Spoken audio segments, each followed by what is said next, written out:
Comenzamos aquí entonces nuestro programa, día 491 de Milei, titulamos Argentina y el principio de incertidumbre, porque los anuncios del presidente Javier Milei y su ministro de Economía Luis Caputo determinan una nueva etapa en el gobierno libertario que tendrá un fuerte impacto en el futuro de los argentinos. Los más prestigiosos economistas y analistas económicos del país se dividen entre los optimistas y quienes creen que la liberación del cepo y el desembolso del Fondo Monetario Internacional generará un clima de estabilidad y confianza en nuestro país por parte de los inversores, y los pesimistas, quienes creen que este es el principio del fin del gobierno, que nunca un acuerdo con el Fondo Monetario salió bien, y esto no será una excepción. Además, los más escépticos postulan que la devaluación que implica un nuevo esquema de bandas con un máximo de 1.400 pesos, es decir, implícitamente la aceptación de una devaluación posible de 30%, yo creo que va a estar en el medio, es decir, el máximo valor posible antes que intervenga el Banco Central con los dólares del fondo, golpeará fuertemente el índice inflacionario. Como profesionales de alto nivel que estudiaron toda su vida economía argentina y que atravesaron por diferentes etapas de nuestra historia, piensan tan distintos. Son los enojos y las simpatías por el gobierno los que terminan modelando las posturas antagónicas, o la complejidad de la economía es la que hace que múltiples determinaciones vuelvan cualquier pronóstico una quimera prácticamente imposible. ¿Son cuestiones del orden del corazón, de las emociones, o finalmente tienen un apoyo racional cada uno de estos pronósticos? Para analizar los diferentes mundos posibles que se abren a partir de las medidas del gobierno, abrimos la columna de hoy con el principio de incertidumbre de Ismail. No nos decía mucho del principio de incertidumbre, pero en 1927 el joven físico alemán Werner Heisenberg formuló uno de los principios más revolucionarios de la física moderna, que casualmente es el principio de incertidumbre. Este principio establece en términos simples que es imposible conocer con total precisión y al mismo tiempo la posición y la velocidad de una partícula subatómica. Cuanto más exactamente se mide una variable, más incierta se vuelve la otra.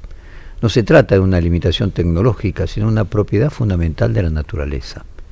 Esto cambió las reglas del juego, y hasta entonces la física newtoniana, que se asumía como aquella que tenía la suficiente información que podía predecir el comportamiento de cualquier sistema, finalmente quedó atacada, vaciada y en duda, en jaque.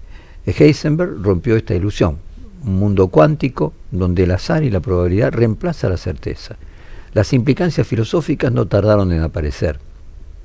Si en un nivel más profundo de la realidad hay un límite al conocimiento, entonces el futuro no está completamente determinado. La física dejó de ser una ciencia que describe lo que es para convertirse en una ciencia que predice lo que puede ser. Imaginen que estamos hablando de una de las llamadas ciencias exactas, mientras que la economía es una ciencia social, y en particular en la Argentina, el país que, como dice Cristina Kirchner, mueren todas las teorías, la predicción de los futuros económicos son prácticamente imposibles. Por un lado, hay quienes plantean que este escenario es recurrente en la Argentina. La economía no genera los dólares necesarios para el funcionamiento del país, se recurre a traer divisas con altos intereses, y luego, cuando no se los puede pagar, se recurre al fondo. Los dólares del fondo son absorbidos por la demanda de los grupos de inversión, y luego los argentinos se quedan con la deuda y la seguimos sin generar los dólares necesarios. Si esto fuese así, en la actualidad, el destino estaría escrito. Sin embargo, el gobierno plantea lo opuesto, que este es un escenario nuevo. Vamos a escuchar brevemente al ministro Caputo para darle su posibilidad de exponer. Estoy harto de esta estupidez del ya la vimos, dice el ministro Caputo, este 6 de marzo. Escuchémoslo. ¿Por qué pensar esto de no nos puede ir bien porque somos argentinos? Yo estoy harto de escuchar esa estupidez. Les digo con total sinceridad. ¿Y por qué entonces hago mucho hincapié en este tema de que se entienda la causalidad? Porque es muy común escuchar, no, ya la vimos esta. Esto termina mal. El otro día veía un tuit de un periodista progre, obviamente, pero con el cuento, con sonrisa, ¿no? Canchereando, diciendo, yo ya sé cómo termina esta, ya la vi y demás. No es economista, no pegó una en los últimos 14 meses.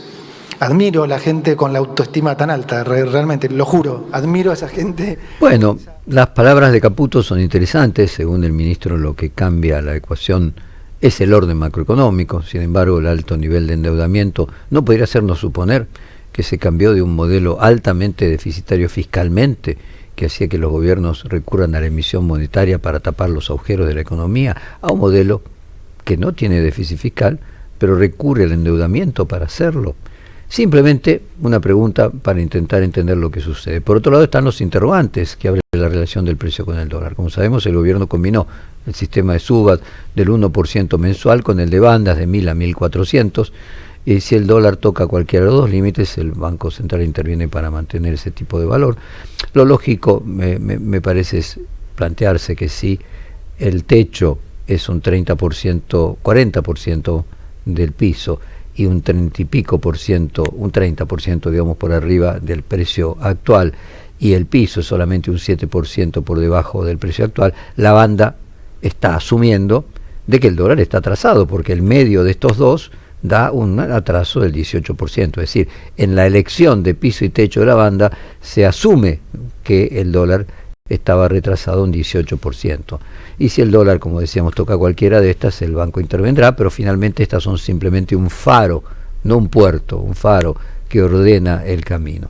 Esto presupone una estabilización cambiaria y por lo tanto económica del país, o simplemente una nueva devaluación. Si se llegara a los 1.400, que dará lugar a otra escalada de precios y otro nuevo atraso. Porque, por ejemplo, si se trasladara a precio exactamente todo lo que aumenta el precio del dólar sobre el peso, finalmente el dólar volvería a quedar atrasado exactamente igual, si seguimos con un crawling peg, en este caso no del dólar, sino de la banda en su conjunto del 1%.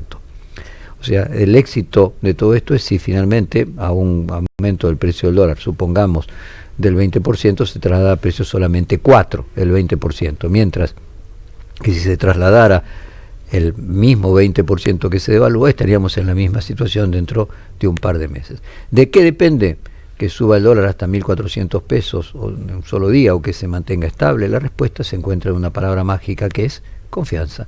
Confianza en la Argentina actual, confianza de los bonistas, si entienden que este desembolso del Fondo Monetario y los otros aportantes es suficiente y representa un fuerte apoyo de los Estados Unidos, probablemente decidan seguir reproduciendo su capital en el país. Y en cambio, si entienden que la ayuda es un síntoma, la ayuda del fondo es un síntoma de lo contrario, de un plan económico que se desbarranca, comenzará una huida de dólares del país. Y además, con el nuevo préstamo, el Fondo Monetario se transforma en el principal acreedor de la Argentina, problema, o puede interpretarse como un problema también para los bonistas y los ahorristas. Probablemente los ingresos de dólares tengan, como siempre, que satisfacer los compromisos con privados y la deuda con el fondo acreedor preferencial quede. La coyuntura actual se parece a lo sucedido en 2018 cuando el macrismo estuvo, esta es una hipótesis de alguno de ellos, de algunos de los economistas, y en las redes estuvo circulando mucho la tapa de Clarín que muestra los evidentes parecidos con estos escenarios. Esta es la tapa de Clarín del 27 de septiembre de 2018. Allí dice: el Fondo Monetario adelanta 18.800 millones de dólares a Macri y el dólar flotará entre bandas. Es exactamente igual. El Fondo Monetario adelantará 18.800 millones de dólares a Macri y el dólar flotará entre bandas. 27 de septiembre de 2018. Por otro lado, el periodista Iván Jabrowski hizo un tuit interesante al respecto. Vamos a pedirle a nuestro locutor Elian López Caucero que lea el tuit de Jabrowski del 11 de abril. Entre 2018 y 2025 el parecido es evidente, pero superficial. Bandas y adelantos de recursos, pero la corrida de 2018 tenía decenas de miles de millones invertidos a corto plazo y en pesos, LEVAX y otros instrumentos, especialmente fondos y entidades financieras del exterior. Hoy no hay nada de eso y las empresas, aunque menos, seguirán limitadas en sus operaciones cambiarias. La fuga tiene mucho menos nafta y los fondos son importantes. A 1.400 y sin un nuevo agravamiento de la situación internacional, una posibilidad obviamente abierta. El gobierno debería llegar a octubre sin sobresaltos cambiarios. Las dudas surgen sobre la inflación de los próximos meses. ¿Cuánto va a ser la de abril y mayo? ¿Qué herramientas tiene el oficialismo para evitarlo? Si el lunes la banda va de los actuales 1.100 a 1.400, ¿cuánto subirán los precios? ¿O calificará como una volatilidad de esas que permite el central que intervenga?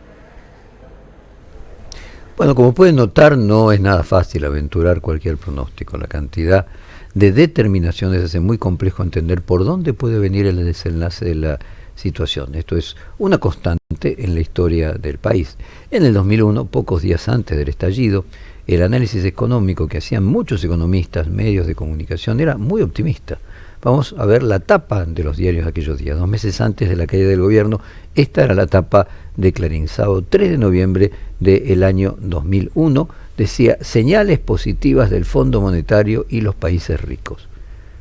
Nuevamente, 3 de noviembre del 2001, es decir, unos 58 días antes del colapso, o 55 días antes del colapso.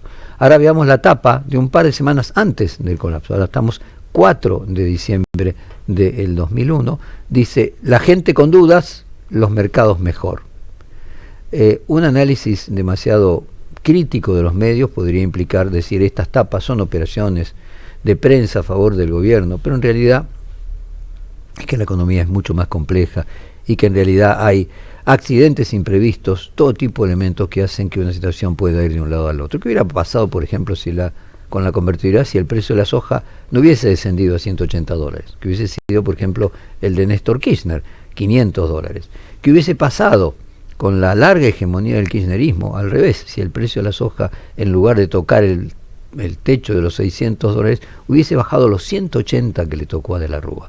Pero si la confianza es la clave que transforma un plan económico en exitoso o fracasado, y la relación de la economía con la política, hay quienes creen que Milei se parece al Macri de 2018 cuando fue al Fondo Monetario, y quienes creen que se parece más al Macri del otoño del 2017, que pudo mantener el dólar atrasado hasta las elecciones, pero tras ella comenzó a desbarrancarse para hacerlo definitivamente en 2018. Y también hay quienes, los más optimistas, que creen que en realidad Milei es el Menem de 1991, cuando, agotados sus primeros planes económicos, parecía hundirse irremediablemente, pero Cavallo lanzó la convertibilidad, casualmente en el otoño previo a las elecciones de la primavera. O sea, tenemos otoño, planes económicos, primavera, elecciones.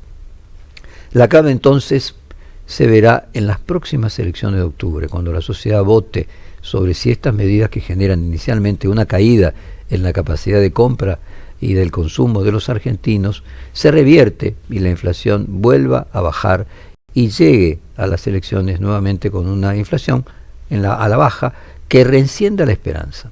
Si la inflación, por ejemplo, después de marzo, abril y mayo, con más de 3%, bajase en junio a 2% y llegase a septiembre, comenzando con un 1 delante, y si solo esto alcanzara para paliar la caída de la capacidad de compra, que inicialmente nuevamente los salarios perderán sobre la inflación, quizás el resultado de las elecciones sea otro. Ayer, en el diario Perfil, Fara escribió un párrafo de su columna que dice, el timing ¿fue el adecuado?, se pregunta. Nunca se sabrá hasta que llegue el diario del lunes. Alfonsín puso sobre la mesa el Plan Austral en junio de 1985 y ganó en noviembre, 5 meses después. Menem alumbró la convertibilidad en abril de 1991 y ganó en septiembre de 1991, también 5 meses después. En Brasil, el presidente Fernando Henrique Cardoso inició el Plan Real en abril de 1994 y en octubre arrasó las elecciones también 5 meses después. Milei mete el cambio en abril. ¿Cuándo es las elecciones? En octubre. O sea, nuevamente entre 5 y 6 meses después. Inestimable ayuda de memoria cita del profesor Ignacio Lavacchi para este párrafo. ¿Cómo se llama la obra entonces? Entre 5 y 6 meses podés estabilizar y ganar la elección. Vale, me parece muy agudo el recordar los abriles, ¿no? El abril del 91, el abril del 85, el abril en Brasil del 95, es decir, siempre un abril, un otoño, plan económico, se lanza porque obviamente hay que lanzarlo para que deje un tiempo suficiente para que el resultado esperado afecte a las elecciones, y las elecciones entre 5 y 6 meses después. En líneas generales se plantea un otoño político y económico, con la expectativa de tener una primavera política o económica. Se menciona en el acuerdo con el Fondo Monetario, por ejemplo, ha sido tapa de los diarios, de la mayoría de los diarios del domingo, que esto incluye una reforma tributaria, laboral y previsional. Alguien podría decir que esto es humo, porque nada de esto se podría plasmar si el gobierno no triunfa en las elecciones y obtiene en el Congreso el apoyo de muchos más legisladores. ¿De qué vale que se ponga que va a haber reformas que luego no se puedan consustanciar porque no se tienen los legisladores? O sea, finalmente el tema central no va a ser el Fondo Monetario Internacional y lo que disponga, sino lo que dispongan los argentinos con su voto en la próxima primavera. Hoy no podemos traer más certezas, podemos seguir ofreciendo dimensiones de análisis. En el reportaje a Colamedeci, este filósofo italiano de la hipnocracia, que vamos a hablar de él mañana, y ayer publicamos un extenso reportaje en el diario Perfil, él decía que la vida es un navegar en un océano de incertezas, haciendo pie cada tanto en archipiélagos o islas de certezas. La cautela epistemológica que nos devuelve otra vez a la incertidumbre. No sabemos qué pasará hoy, qué pasará mañana, ni qué pasará en octubre. Así que por lo tanto nos vamos con esta canción del principio de incertidumbre de Ismael